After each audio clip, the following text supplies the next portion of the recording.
Bismillahirrahmanirrahim. Alhamdulillah. Alhamdulillahi nahmaduhu wa nusalli wa sallim ala rasulihil karim amma ba'd. Saudaraku, seandainya suatu saat kita sedang berzikir, sibuk dengan zikir kita. Kita berzikir di depan rumah kita atau di teras depan masjid. Ketika kita sedang berzikir ini, kita melihat di depan kita kira-kira 50 meter ada seorang yang buta kedua matanya. Dan orang ini tidak melihat bahwa di depan dia ada got, ada selokan yang dalam. Yang kalau orang buta ini tadi meneruskan langkahnya, maka dia akan jatuh ke dalam selokan yang dalam tadi. Saat itu kita sedang berzikir. Namun di depan kita ada orang buta yang akan jatuh ke dalam selokan. Apa yang kita lakukan? Terus berzikir dan cuek saja dengan orang buta tadi yang akan jatuh ke selokan, atau sementara hentikan zikir kita dan hampiri orang tadi dan selamatkan dia. Pak, jangan teruskan langkah Bapak. Di situ ada selokan. Apa yang kita lakukan? Tentu kita akan menyelamatkan orang tadi. Jadi walaupun sementara kita menghentikan zikir kita, tapi untuk kalau orang tadi, Allah juga akan memberikan pahala zikir tadi kepada kita.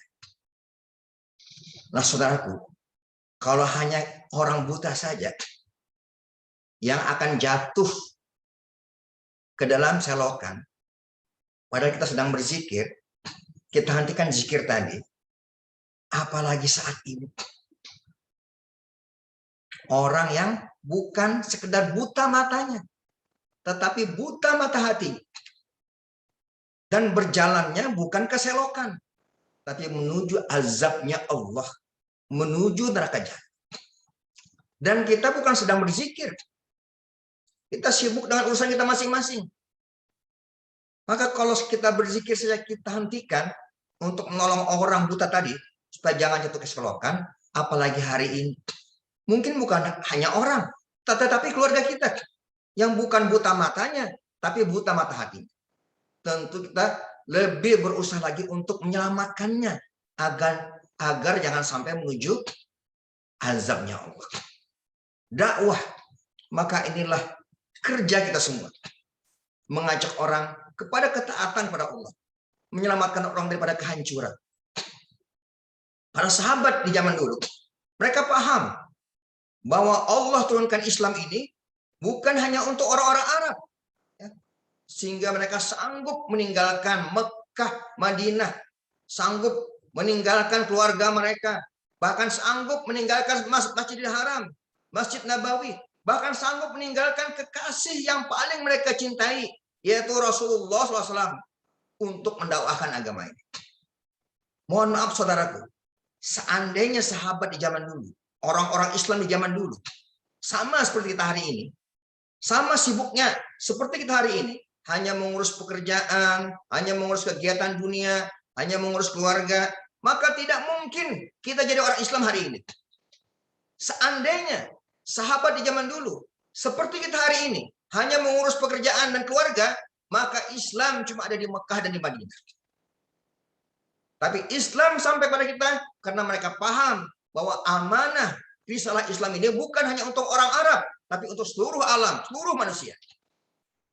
Sehingga dari 124.000 sahabat generasi Islam pertama dulu, yang kubur mereka ada di Mekah, Madinah, dan sekitarnya, hanya sekitar 10.000 orang. 100.000 lebih mereka meninggal di mana mereka sampaikan agama ini. Maka itulah saudaraku, perlunya kita menyadari bahwa dakwah bukan hanya tugas kiai, bukan hanya tugas ustadz. Kalau mengajar, iya, kita bukan mengajar, kita mengajak. Balighu anni walau ayat, sampaikan walaupun satu ayat. Dan dalam surah Yasin dikatakan wa ma alaina illal balaghul mubin. Kewajiban kita hanyalah menyampaikan. Kita jangan berpikir orang juga paling nggak mau. Itu bukan urusan kita. Kita menyampaikan saja, apapun dia mau apa tidak, mendengarkan ajakan kita, seruan kita, itu haknya Allah. Allah bukan melihat hasilnya, tapi usaha kita. Maka mudah-mudahan ya, Allah berikan kekuatan untuk menyampaikan risalah ini, untuk berdakwah kemanapun, dimanapun kita berada. Subhanallah bihamdihi, subhanakallahumma bihamdika, asyhadu an la ilaha illa anta, astaghfiruka wa atubu ilaik. Assalamualaikum warahmatullahi wabarakatuh.